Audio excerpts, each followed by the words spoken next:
नमस्कार, मैं हूं पवन त्यागी। अमेरिका से एक बड़ी खबर आई है और खबर यह है कि खालिस्तानी समर्थक गुरु पतवंत सिंह पन्नू की एक सड़क दुर्घटना में मौत हो गई है।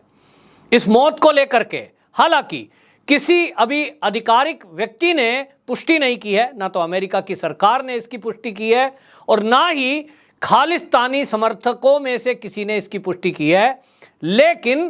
पूर्व रो के अधिकारी, कुछ चैनल और सोशल मीडिया पर यह खबर तेजी से वायरल हो रही है कि गुरु पतवंत सिंह पन्नू की एक कार दुर्घटना में यानी उसकी गाड़ी पलटने से मौत हो गई है। लोग ये भी कह रहे हैं कि अभी तक गाड़ी उत्तर प्रदेश में पलटा करती थी, योगी सरकार में पुलिस की पलट जाया करती थी, लेकिन अमेरिका में भी गाड़ी पलट गई।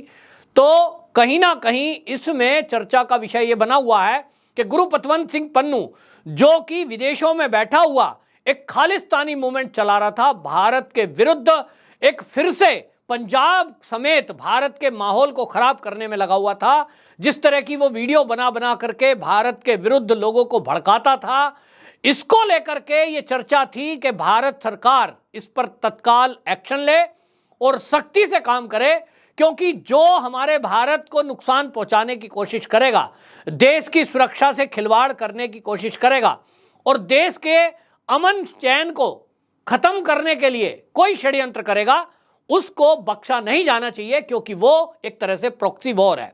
और ये खालिस्तानी मूवमेंट के बारे में भी हम सब जानते हैं कि इसके पीछे पाकिस्तान की आईएसआई है। पाकिस्तान की आईएसआई इसको फंडिंग करती है। जहां तक खालिस्तानी मूवमेंट चलाने वालों की बात है, इसमें एक नाम और जॉर्ज सोरोस का आया कि वो भी इसमें फंडिंग करते हैं, क्योंकि उसका वादा है कि मैं भारत की सरकार को अस्थिर करूंगा। जिस तरह से पंजाब में 80 के दशक में हमने देखा कि वहां आतंकवाद चरम पर था, जगह जगह लोगों को बम ब्लास्ट करके मार दिया जाता था। जब उसकी जांच हुई तो पता लगा उसके पीछे आईएसआई है। लेकिन अब हम देख रहे हैं पिछले काफी दिनों से ये आंदोलन फिर से खड़ा हो रहा है, जहां एक तरफ पंजाब में कुछ गांव, शहर और रैलियों के रूप में हमने देखा है कि वो खालिस्तानी झंडे लगाना, गाड़ी पर स्टिकर लगाना, इस तरह की एक्टिविटी भारत में शुरू हुई, तो भारत में भी उनके खिलाफ सख्ती से एक्शन लिया गया। वहीं दुनिया के कई देशों में जहां जहां इनका मूवमेंट चला, वहीं भारत की सरकार ने वहां की सरकारों को यह कहा कि ऐसे कोई भी अभियान को चलाने वालों के खिलाफ सख्त एक्शन लिया जाए। लेकिन हमने देखा कि दुनिया के जो देश हैं, चाहे वो कनाडा हो, फिर चाहे ऑस्ट्रेलिया हो, फिर चाहे अमेरिका हो, वो कोई भी एक्शन नहीं ले रहे थे। यहां तक कि यूके में हमारे भारत के तिरंगे का अपमान किया गया। मुट्ठी भर खालिस्तानी समर्थक लोगों ने भारत के वहां दूतावास जो है उस पर लगा हुआ तिरंगा, उसको नीचे फेंक दिया। इसको भारत सरकार ने सख्ती से लिया, क्योंकि ये देश का अपमान है कि यदि देश के तिरंगे का कोई अपमान करता है। और इसके बाद कुछ घटनाएं हुई। उस घटना में खालिस्तानी मूवमेंट चलाने वाले हरदीप सिंह निज्जर, उसके बाद अवतार सिंह खांडा और परमजीत सिंह पंजवार, एक एक करके इनकी मौतें हुई। हालांकि इसमें एक मौत हुई कि भाई वो अस्पताल में था, अस्पताल में उनकी तबीयत खराब थी, इस वजह से मौत हो गई। किसी की कोई हमलावर गोली मारकर हत्या कर देता है, इसलिए मौत हो गई। लेकिन इस बारे में जैसे ही मौत की खबर आई, तीनों की अलग अलग मौत पर लोगों का यह कहना है कि यह मोदी सरकार का एक्शन है। मोदी सरकार की जो एजेंसियां हैं वो इस पर काम कर रही हैं, क्योंकि अब बदलता हुआ भारत है जो घुसकर के मारता है। हमने देखा कि एक आतंकवादी संगठन, इसी तरह से खालिस्तानी मूवमेंट चलाने वाला व्यक्ति जो पाकिस्तान की जेल के अंदर बंद था, उसकी वहीं पे मौत हो जाती है, यानी कोई हत्या कर देता है। तो इस सबको लेकर के जो अलग अलग कयास लगाए जा रहे हैं, उसमें कुछ पूर्व सेना के अधिकारी हैं, उनका कहना है कि हमारा जो रॉ है या जो हमारे एनएसए अजीत डोवाल हैं,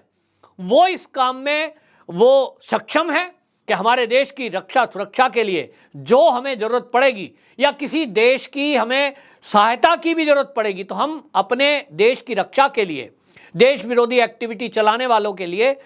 दुनिया के देशों की भी मदद ले सकते हैं। और ऐसे में जब हमारे देश के विरुद्ध कोई ये विचार रख रहा है कि हमें भारत में फिर से आतंकवाद बढ़ाना है, गुरु पतवंत सिंह पन्नू ने अभी हाल ही में एक वीडियो बनाई और उसने कहा कि जितने भी यूरोपीय कंट्री हैं, हम सबके दूतावासों के बाहर प्रदर्शन करेंगे और हम वहां शक्ति प्रदर्शन करके अमृतपाल की रिहाई की बात करेंगे। दूसरी तरफ गुरुपतवंत सिंह ने यह आरोप लगाए कि जो खालिस्तानी मूवमेंट को चलाने वाले लोग हैं, इनकी जो मृत्यु हुई है, इसके पीछे भारत की एजेंसियां हैं। हालांकि इसकी कोई पुष्टि नहीं है, ना भारत सरकार इस पर कुछ कह रही है, ना किसी दुनिया की किसी एजेंसी ने इसको पुष्ट किया है। भाई, एक की मृत्यु अस्पताल में हुई तो वहां कौन सा हमारा रो का आदमी चला गया, एक की मृत्यु जेल में हुई तो वो जेल में हुई तो कैदियों ने मार दिया, एक को किसी अज्ञात बंदूकधारी ने मार दिया गोली करके। अब इसमें भारत की एजेंसी तो कोई जवाब नहीं दे रही है, लेकिन गुरुपतवंत सिंह पन्नू ने इन सबका दोष भारत सरकार पर रखा। और इसीलिए आपको बताएं, पिछले दिनों इसी बात को लेकर के अमेरिका के सैन फ्रांसिस्को में भारतीय वाणिज्य दूतावास में खालिस्तानी समर्थकों ने आग भी लगा दी, और वो भी रात के 2:30 बजे। दिन में तो किसी के आने की हिम्मत नहीं है, छुप करके ये वार किया गया। और एक तरह से उन्होंने अपना विरोध प्रकट किया, और खालिस्तानी मूवमेंट चलाने वाले लोगों ने, यानी खालिस्तानी आतंकवादियों ने इसकी जिम्मेदारी भी ली कि जो सैन फ्रांसिस्को में हमने आग लगाई है भारतीय दूतावास में, वो हम खालिस्तानी मूवमेंट चलाने वालों ने लगाई है,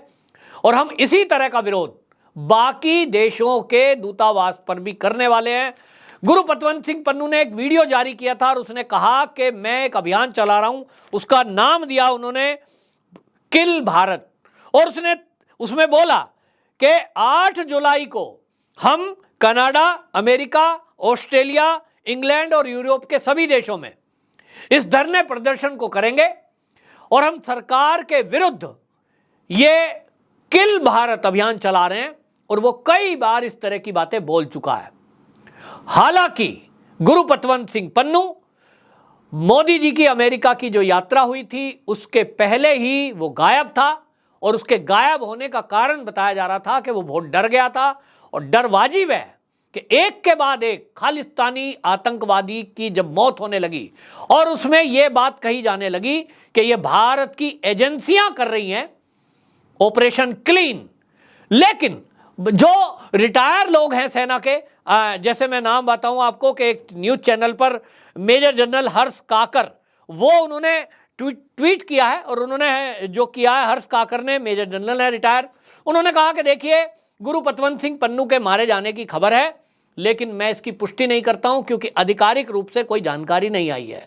इसी तरह आपको बता दूं, major general retired SP Sinha है, वो एक यूट्यूब चैनल पर बोल रहे थे और मैं उनको सुन रहा था। उन्होंने ये कहा कि देखिए, जिस तरह से भारत की एजेंसियों को ये कहा जा रहा है कि रो ने ये काम किया है, गुरुपतवंत सिंह पन्नू की भी जो गाड़ी पलटी है वो रो उसके पीछे है, उन्होंने कहा कि ये आईएसआई कर रही है, क्योंकि आईएसआई ही इनको फंडिंग करती थी, आईएसआई ने ही इनको आतंकवादी बनाने की ट्रेनिंग दी, आईएसआई ही 80 के दशक में भी जो पंजाब में आतंकवाद बढ़ा उसके पीछे थी, क्योंकि आईएसआई ही हथियार और पैसा देकर, ट्रेनिंग देकर बाकायदा सिख युवकों को भारत की सरकार के विरुद्ध लड़ा रही थी, क्योंकि उसको लगता है कि प्रॉक्सी वॉर में वो शायद भारत को कमजोर कर ले जाएगा। लेकिन उस समय जिस तरह से केपीएस गिल साहब ने इस आतंकवाद को खत्म किया, उसके बाद अब देख रहे हैं कि दोबारा से ये मूवमेंट चलाने वाले लोग सिर उठाने में लगे हैं। तो जो रिटायर लोग हैं उनका कहना यह है कि इसके पीछे आईएसआई है। आईएसआई को अब क्योंकि प्रेशर है पूरी दुनिया में, मोदी जी उसको एक्सपोज कर चुके हैं, हमारे विदेश मंत्री एस जयशंकर हो या हमारे रक्षा मंत्री हो, हर प्लेटफॉर्म पर पाकिस्तान को एक्सपोज करते हैं कि देखिए पाकिस्तान हमारे देश में क्या एक्टिविटी कर रहा है, वो नशे की खेप भेजता है, वो हथियार भेजता है, आतंकवादी भेजता है। और इसलिए हर प्लेटफॉर्म पर पाकिस्तान को मोदी सरकार ने एक्सपोज किया है। इसके कारण पाकिस्तान पर काफी दबाव है। जब से वो ग्रे लिस्ट में आया है तब से उसके ऊपर दबाव है कि या तो आतंकवाद खत्म करो, नहीं तो हम आपसे ना तो बात करेंगे ना तो हम फंड देंगे। इसको लेकर के पाकिस्तान अलग थलग पड़ गया, तो उसकी मजबूरी भी है।